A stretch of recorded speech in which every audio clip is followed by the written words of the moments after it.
We're back with Damon Vickers, Chief Investment Officer, 9 Points Capital Partners, staying with us live out of Seattle, Washington. Damon, you guys are a hedge fund, and what you guys basically do is you try and catch breaks either to the up or downside.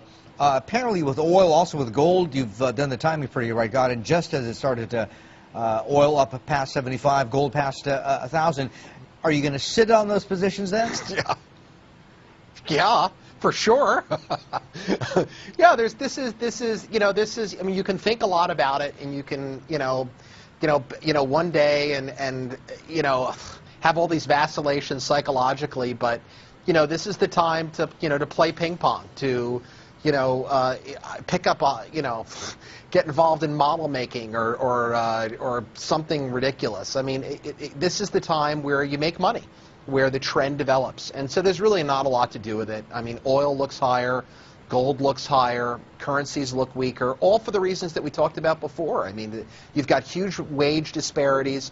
I don't know how that inevitably resolves itself. It may resolve itself in some type of a global currency crisis.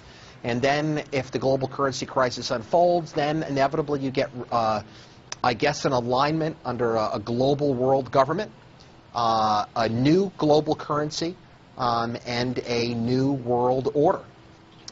So we may be moving towards that. Talk to us a little bit more about this currency crisis you see erupting. What does that assume about what's going to happen to the dollar?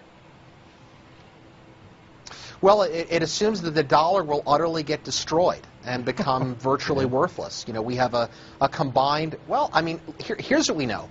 We know that if you can produce something, that this game that we have going on in the United States and on a planetary basis cannot perpetuate itself forever. We've got a $65 trillion negative net worth.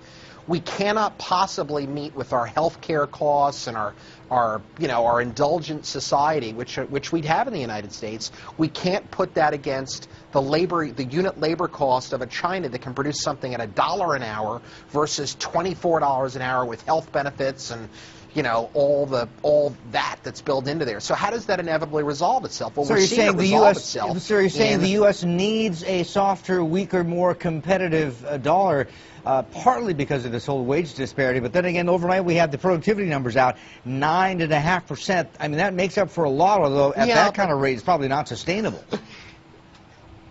Yeah, it's not sustainable. It's a great number, and we love to see people productive. I mean, let's get going. I love it.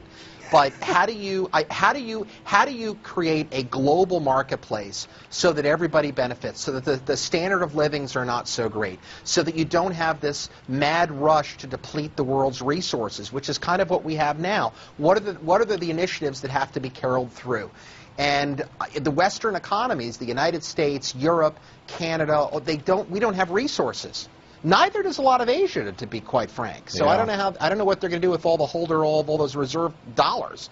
But we see that the currencies that have resources, the Brazils, the Canadas, where else? I mean, Australia, that their currencies are doing well. Their stock markets have done the best year to date because they have stuff. They've got resources. They export real things, and the United States exports promises and pretty paper. All right. Listen, Damon, we got to go. You have yourself a great weekend. Damon Vickers, Chief Investment Officer, 9 Points Capital Partners, live out of Seattle.